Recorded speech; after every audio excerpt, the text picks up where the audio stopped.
Good morning students, कैसे हो? In previous lecture we are discussing about collision theory. Collision theory के बारे में बहुत सारी चीजें डिस्कस की थी और अब आज मैं इस क्लास में कोलिजन थ्योरी को रिवाइज करूंगा और न्यू चीजों को ऐड करूंगा। कोलिजन थ्योरी अकॉर्डिंग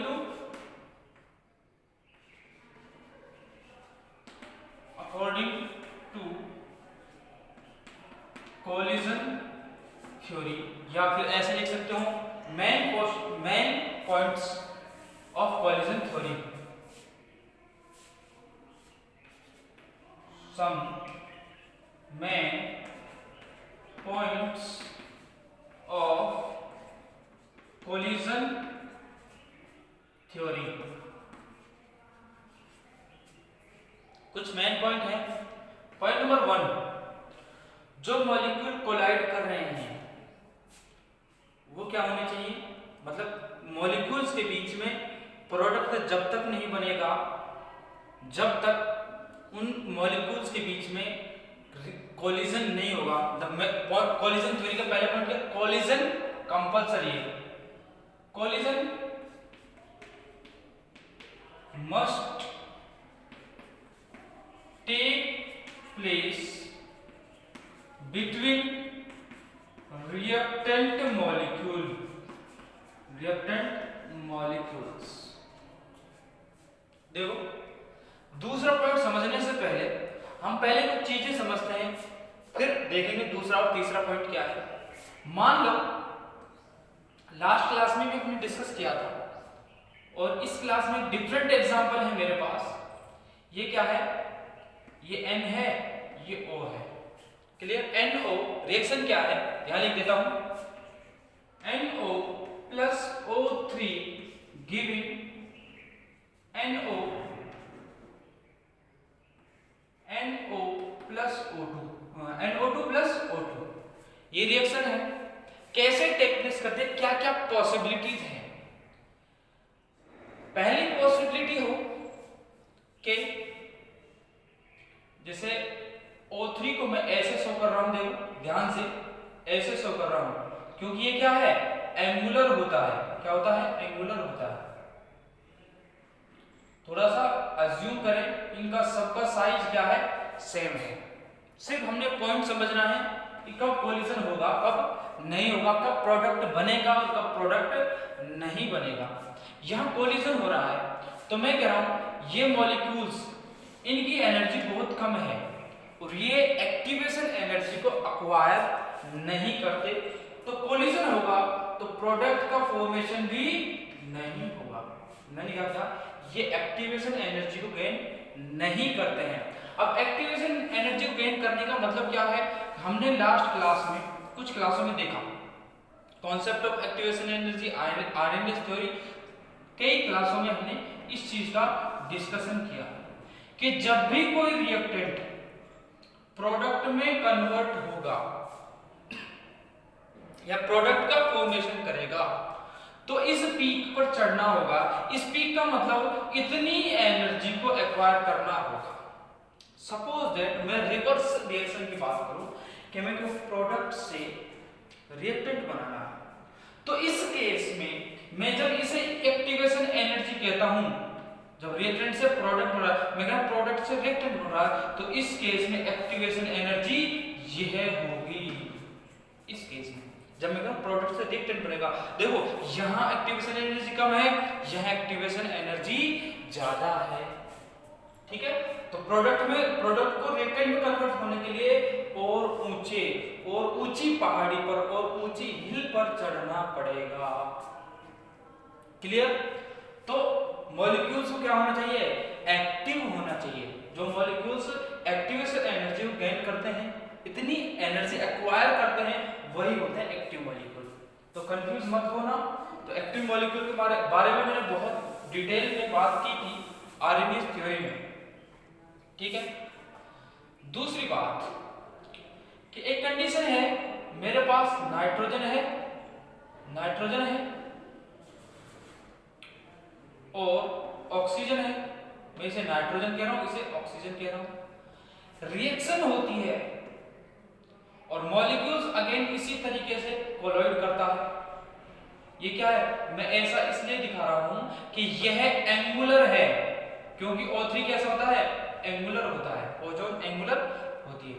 तो O O O इस केस में जब कोलिजन होता है, ध्यान से देखिए कोलिजन कैसा हो रहा है, मैं कोलॉइड करके दिखा रहा हूं। कोलिजन में यहां ऑक्सीजन होता है एक, इससे यहां एक और ऑक्सीजन जुड़ा हुआ है।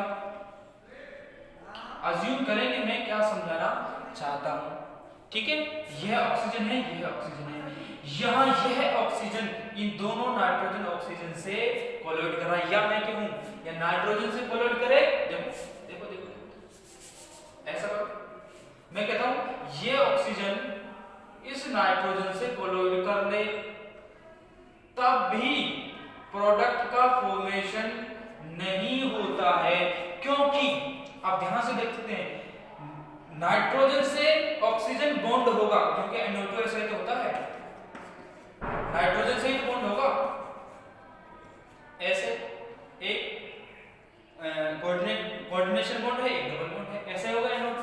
तो नाइट्रोजन से ऑक्सीजन की टक्कर हो रही है, लेकिन कौन से वाले ऑक्सीजन की, इस बीच वाले जो मिडल में है। अब क्या, एक बात बताइए, जो ऑक्सीजन है ये बीच वाला क्यों टूटेगा?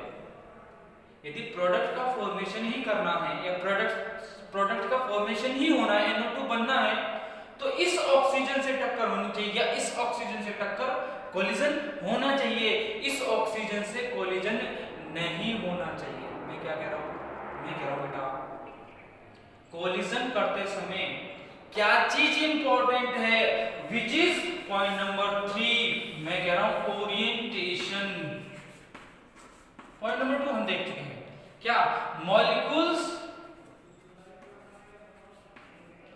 should be active या active molecules participate, ऐसे लिख सकते हैं ओरिएंटेशन या एक्टिवेशन ऑफ मॉलिक्यूल्स। मैं कह रहा हूं ओरिएंटेशन सही होना चाहिए, ओरिएंटेशन ऑक्सीजन या इसे नाइट्रोजन, इसे ऑक्सीजन कह रहा हूं, ठीक है। नाइट्रोजन से जो ऑक्सीजन कोलॉइड होगा वो कौन सा वाला होगा, या तो ये होगा या ये होगा। मैं कह रहा हूं ये वाला ऑक्सीजन कोलॉइड कर रहा है, ये वाला ऑक्सीजन कोलॉइड कर रहा है, ये वाला ऑक्सीजन। अब प्रोडक्ट का फॉर्मेशन हो सकता है। अब इस सिचुएशन जब ये ऑक्सीजन कोलॉइड करे, ये कॉर्नर वाला जो कॉर्नर नहीं, ऐसा बोलते टर्मिनल वाला ऑक्सीजन कोलॉइड करेगा, तभी प्रोडक्ट का फॉर्मेशन होगा, तभी NO2 बनेगा। मैं 3 पॉसिबिलिटीज दिखा सकता था, यहां ये मॉलिक्यूल्स क्या है, एक्टिवेट नहीं है, एक्टिव नहीं है। दूसरा ओरिएंटेशन सही नहीं है, ठीक है, यहां एक्टिव मॉलिक्यूल है, ठीक है। तो पॉइंट समझ में आया, तो लिखना the main points of some, ऐसा लिखना some main points of collision theory. Collision must take place between reactant molecules,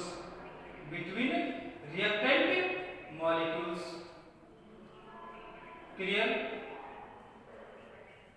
orientation of reactant molecule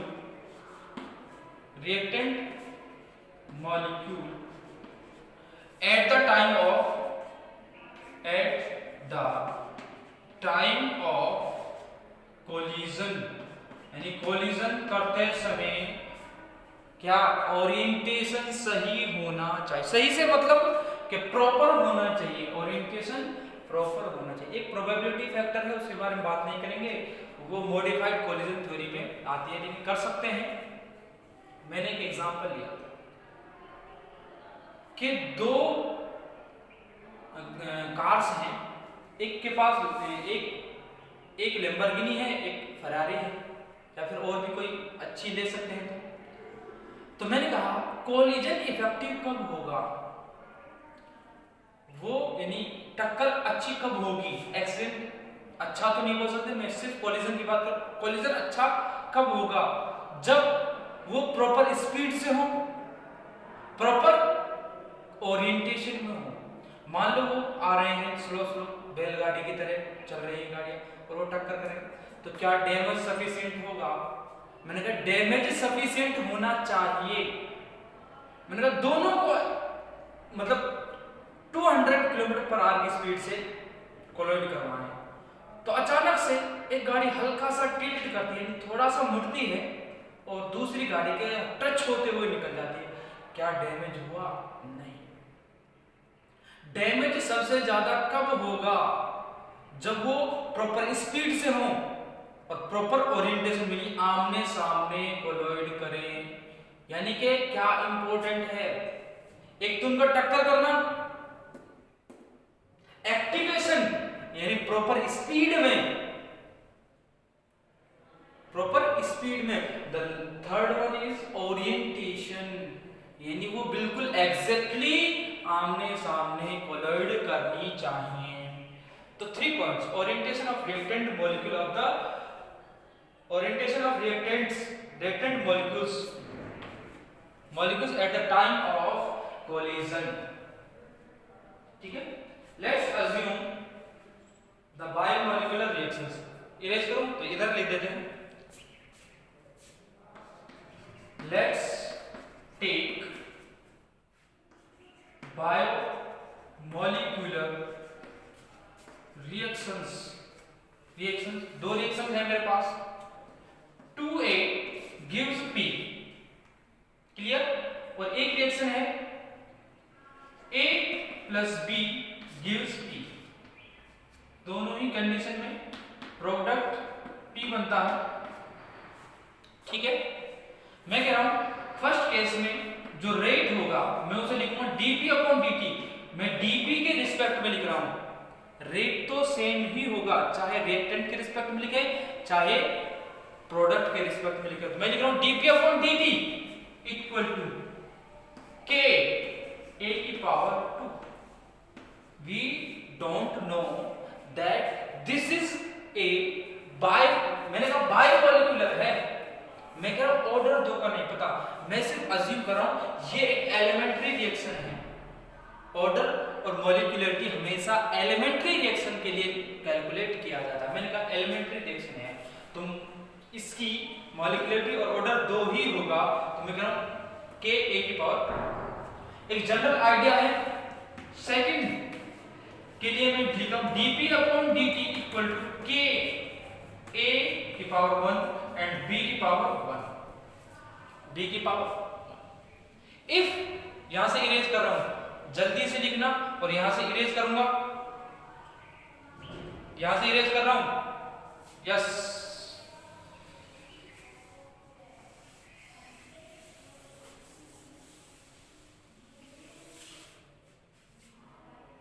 It's been long time I'm taking class, काफी समय बाद ली मैंने क्लास। तो लेट्स इफ, या ऐसा लिखो, if concentration of reactant taken unity या is unity, यानी यूनिटी से मतलब क्या है कि हमने जो रिएक्टेंट है उनकी कॉन्सेंट्रेशन को 1 मोल पर लीटर माना है। क्या माना है? हमने अज्यूम किया है कि 1 मोल पर लीटर इनकी कॉन्सेंट्रेशन है, तो यहां भी 1 मोल पर लीटर A की कॉन्सेंट्रेशन, B की, और यहां भी, यानी दोनों ही सिचुएशन में। So dP upon dt equal to K। But according to collision theory, according to collision theory rate of reaction equal to, rate of reaction क्या है? number of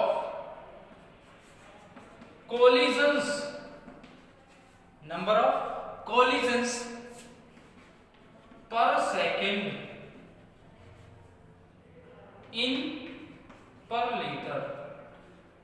या मैं ऐसा भी लिख सकता था, नंबर ऑफ कॉलिजन पर सेकेंड पर लीटर। क्लियर? और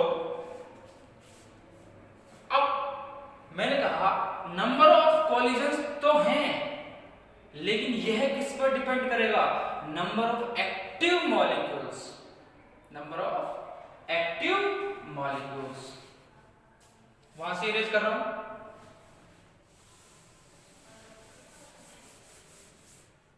number of active molecules into number of या फ्रैक्शन ऑफ। अब एक बात बताओ, जितने कॉलिजन्स हो रहे हैं पर सेकंड इन पर लीटर, क्या वो सभी के सारे रिएक्टेंट प्रोडक्ट का फॉर्मेशन करेंगे? नहीं करेंगे। उनमें से कुछ करेंगे जो एक्टिव होंगे। तो मैं इसीलिए लिख रहा हूं फ्रैक्शन ऑफ एक्टिव मॉलिक्यूल्स या एक्टिव या इफेक्टिव कॉलिजन्स, ऐसे लिखो, effective collisions.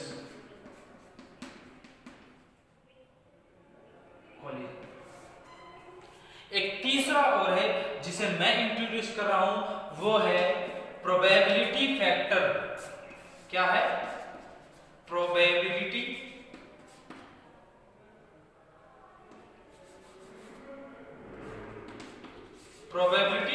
Factor which is also known as orientation factor.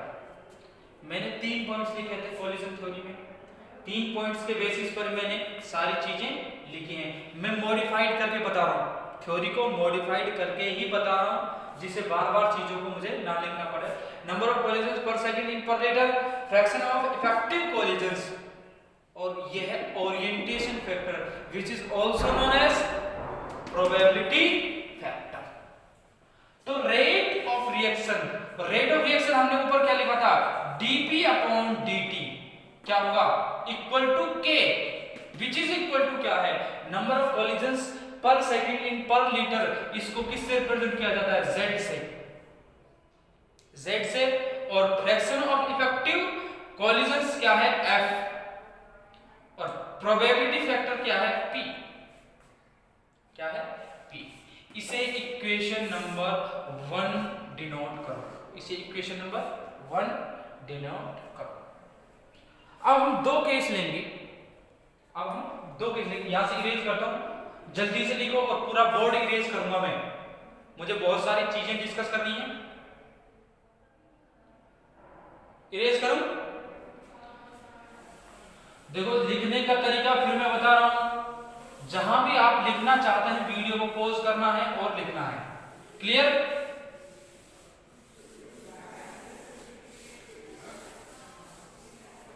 यदि मैं टाइम दूंगा, it takes lots of time, मेरे पास मटेरियल बहुत है समझाने के लिए, बताने के लिए। तो केस फर्स्ट व्हेन, या फिर ऐसा करो, केस फर्स्ट से पहले इनके बारे में लिख लें। z किसके लिए लिखा?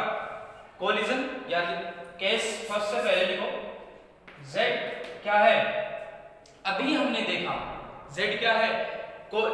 Number of collisions per second per litre, per second per litre. z is also known frequency,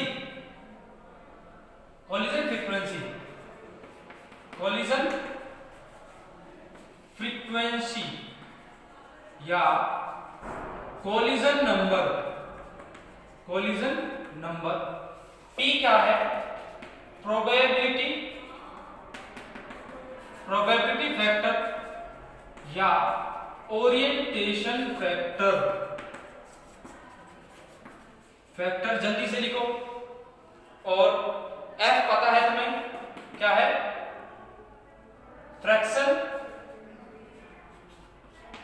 fraction of effective collisions. अब बात करता हूं केस नंबर फर्स्ट की। When reactant molecules are same। in the case of जब reactant molecule सभी के सभी same है, तो मेरा जो कोलिजन फ्रीक्वेंसी है उसे मैं डिनोट करता हूँ Z11 से। क्यों? यह बताता है कि जो Z11 यानी दोनों जो मॉलिक्यूल है वो क्या है, सेम है, जिनके बीच में कोलिजन हो रहा है वो इक्वल होता है 1/√2। कहां से आया हमें कोई मतलब नहीं है, सिर्फ रिजल्ट की बात करेंगे। 1/√2 और n स्टार स्क्वायर, या फिर ऐसा लिखो पाई, लिखो पहले पाई n star square sigma square c बार। n स्टार क्या है, Z11 क्या है, Z11 क्या है, कोलिजन फ्रीक्वेंसी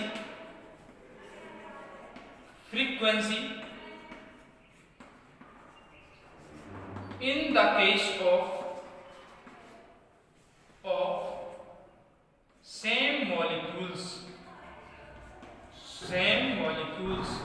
जब मॉलिक्यूल्स क्या हो, सेम हो। और n स्टार क्या है, नंबर ऑफ एक्टिव मॉलिक्यूल्स, क्या है, एक्टिव। यहां बात थी किसकी, ये देखो ये प्रोबेबिलिटी फैक्टर है, f क्या है, फ्रैक्शन ऑफ इफेक्टिव कोलिजन। यहां एक्टिव मॉलिक्यूल्स की बात हो रही है। और सिग्मा है कोलिजन डायमीटर। बहुत सारा कॉन्सेप्ट है कोलिजन डायमीटर के बारे में, तो मैं यहीं एग्जैक्टली समझा सकता हूं, लेकिन ये टाइम टेकिंग हो सकता है। सिर्फ इतना ध्यान रखना, सिग्मा क्या है, कोलिजन डायमीटर। सिर्फ ध्यान रखेंगे, कुछ चीजें मतलब कुछ भी नहीं कर सकता मैं, है ना। मैं केमिस्ट्री पढ़ानी है मुझे, मैथमेटिक्स नहीं, या फिर ऐसे डेरिवेशन नहीं जिनका कोई ज्यादा यूज नहीं है। तो सिग्मा हो गया। और सी बार क्या है, C bar is average speed of molecules. Average speed है अकॉर्डिंग टू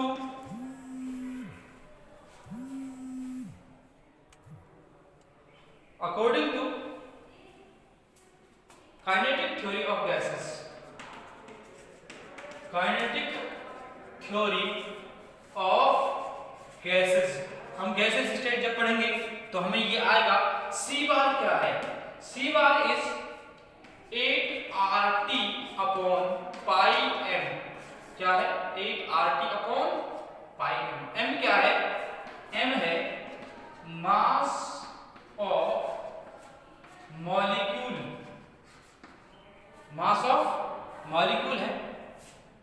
और R हमें पता है गैस कांस्टेंट, T क्या है, एब्सोल्यूट टेम्परेचर, और पाई तो होता ही।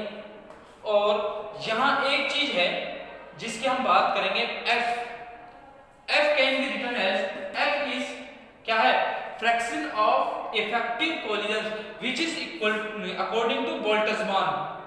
या फिर लिख सकता हूं according to Boltzmann, F equal to e की power minus EA upon RT, EA upon RT। Clear? Now put the all values in equation 1। Erase कर रहा हूं, हो सकता है राइटिंग समझ में नहीं आए, लेकिन वीडियो की लेंथ लंबी हो जाती है, इस वजह से थोड़ा फास्ट लिखा है ना। तो जल्दी से लिखो। Z है कोलिजन फ्रीक्वेंसी या कोलिजन नंबर, P है प्रोबेबिलिटी फैक्टर या ओरिएंटेशन फैक्टर, F है fraction of effective collisions. Case first when reactant molecules are same, reactant molecules are same। Z11 क्या, collision frequency in the case of same molecules. n star है number of active molecules. और sigma क्या, collision diameter है। C bar क्या, average speed of molecules according to kinetic theory of gases. जो average speed है वो क्या है, 8RT upon pi m। Now put the values of, now put all the values in equation first। Equation first में सारी values को put करता हूं तो मेरे पास देखो रिजल्ट आता है क्या, dP upon dt dp upon dt equal to क्या था, p z f। p को पहले लिख दिया, कोई प्रॉब्लम वाली बात नहीं है। इक्वल टू, देखो p को लिख रहा हूं, है ना, 1 अपॉन रूट 2 n स्टार का स्क्वायर या पाई n स्टार का स्क्वायर सिग्मा स्क्वायर और सी बार की वैल्यू क्या थी, 8r t upon pi m, यही थी पाई स्टार सी बार की वैल्यू। और f क्या था, f था e की power minus ea upon R T. यहां ध्यान से देखो 8 है, अंडर रूट 8 है, और किससे डिवाइड करूंगा, अंडर रूट 2 से, अंडर रूट 2 से, तो क्या बचेगा, अंडर रूट 4 का मतलब 2, ठीक है। तो मैं लिखूंगा dp upon dt equal to p z f equal to, p तो पहले ही, और क्या बचा, 2 बचा, ठीक है, और पाई है, यहां pi upon under root pi, क्या बचेगा, रूट पाई। तो रूट पाई को यहां लिख सकता हूं, तो मैं लिखूंगा n स्टार का square sigma square pi R T upon m e की power minus ea upon R T, ea upon R T. इस तरीके से एक इक्वेशन आई जो हमें रेट बताती है, रेट PZF, रेट के बारे में बात करती है। और देखो इसे हम कंपैरिजन करेंगे आरएनए इक्वेशन से, तो A इक्वल टू क्या होगा, PZ हो जाए। F तो ऐसा ही आरएनए इक्वेशन जैसे A e की पावर माइनस ए अपॉन आर टी, तो उसमें तो उसके इक्वल होगा। देखो now case number second, when both the reactant molecules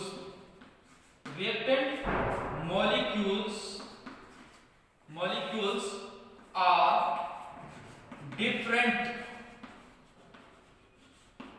होते हैं, तो क्या होगा, देखो dp अपॉन dt बराबर p z12, या फिर मैं डायरेक्ट लिखता हूं, डायरेक्ट क्या लिखता हूं, देखो z लिखता हूं z12, भाई हमारी इक्वेशन तो यही है PZF या ZFP।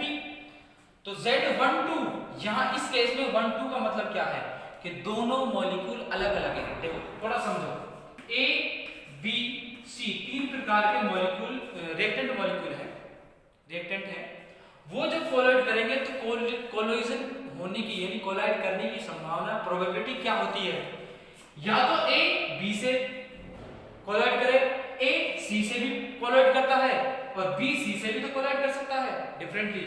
ऐसा भी तो हो सकता है A ऐसे भी, A खुद के ही मॉलिक्यूल से कोलाइड करे, ऐसे B अपने ही मॉलिक्यूल से कोलिजन करे। तो मैं यहाँ इस केस में जब खुद से ही रिएक्ट करेगा, कोलाइड करेगा, तो मैं कहूंगा Z11। जब वह A या B से ही, ये दोनों मॉलिक्यूल क्या डिफरेंट हैं, तो मैं लिखूंगा Z12। अब B A C से कर रहा है, तो मैं लिखूंगा Z13। यदि B C से कर रहा है, तो मैं लिखूंगा Z23। क्लियर, ऐसे लिखते हैं। ऐसे ये क्या है, कोलिजन फ्रीक्वेंसी के बारे में बात करते हैं। अब इस केस में according to kinetic theory of gases, Z12 क्या होता है, Z12 होता है पाई N1 N2 सिग्मा 12 का स्क्वायर, सिग्मा 12 का square C bar.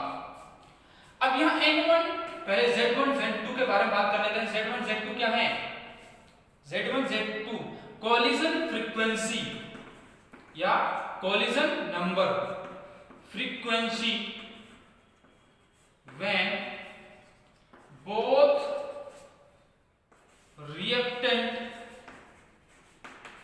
molecules are different different के केस में Z12 है। N1 N2 क्या है? N1 and N2 are active molecules. Active number of active molecules are number of active molecules है। Clear? Active molecule हो गए। अब क्या बचा? सिग्मा 12 के बारे में अगेन लिखूंगा। ये क्या है? Collision diameter. क्या है? Collision diameter. Clear? Which is equal to क्या है? सिग्मा 1 यानी मॉलिक्यूल नंबर 1 का collision diameter plus sigma 2 upon 2। C bar हमें पता ही है, सी बार क्या होता है? यहाँ सी बार थोड़ा सा डिफरेंट होता है क्योंकि दोनों मॉलिक्यूल क्या हैं? डिफरेंट हैं। तो 8RT अपॉन पाई म्यू। अब म्यू क्या है? म्यू के बारे में बात करें। म्यू है रिड्यूस्ड मास। अब यह यूज क्यों किया? Which is equal to M1 M2 upon M1 plus M2। यह क्यों लिखा? क्योंकि दोनों मॉलिक्यूल डिफरेंट हैं और जबकि हमारे पिछली इक्वेशन में ये क्या था? M1 था, एक ही मॉलिक्यूल की बात हो रही थी। यहाँ दो मॉलिक्यूल हैं तो दो मॉलिक्यूल के लिए कोई अनदर टाइप का मास लेना होगा। जब अनदर टाइप का मास लेंगे तो हमारे पास इक्वेशन भी डिफरेंट, यानी m को मुझे रिप्लेस करना होगा।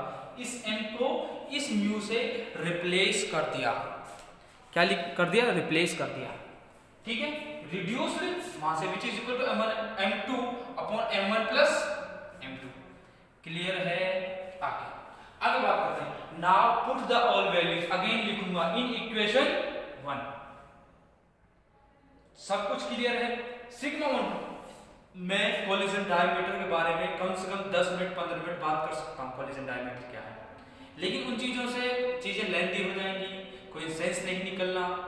सिर्फ इतना याद रखिए ये क्या है? सिग्मा 12 कोलिजन डायमीटर है। Now put the all values in equation 1। ऐसे ही लिखता हूं, यहां से इरेज करता हूं सारी चीजें।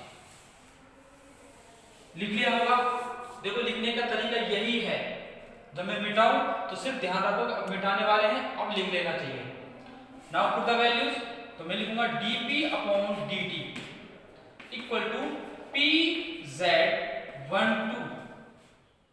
यदि pz यहां pz लिखा था तो इसे 1 1 कर लेना है ना। pzf इक्वल टू p तो p ही है, z12 क्या है? ये रहा पाई N1 N2 हमने लिखा एक्टिव मॉलिक्यूल्स हैं और सिग्मा 1 प्लस सिग्मा 2 अपॉन 2 का स्क्वायर। ठीक है? ये रहा सिग्मा 1 2, इसका स्क्वायर। सी बार क्या है? 8RT अपॉन पाई म्यू। म्यू क्या है? रिड्यूस्ड मास है। रिड्यूस्ड मास है। रिड्यूस्ड मास और F e की power minus EA upon R। ठीक है? दोबारा लेता हूं dp अपॉन dt बराबर k। ये बराबर k भी होता है। k बराबर pz12f इक्वल टू p पाई। तो मैं लिखूंगा N1 N2 sigma 1 plus sigma 2 upon 2 का स्क्वायर 8। देखो पाई है, पाई तो क्या बचेगा? Under root pi. तो मैं लिखूंगा 8 pi RT upon mu. Clear? e की power minus EA upon RT। ये क्या है? वही एक्टिवेशन एनर्जी है। क्या है? एक्टिवेशन एनर्जी है। नेक्स्ट क्लास में बात करेंगे और दोनों को मैं कंपेयर करूंगा, दोनों कंपैरिजन करूंगा आर्हेनियस इक्वेशन से। किससे करूंगा? आर्हेनियस इक्वेशन से। तो बाकी की चर्चाएं नेक्स्ट क्लास में करते हैं। ठीक है? मिलते हैं नेक्स्ट क्लास में। Thank you.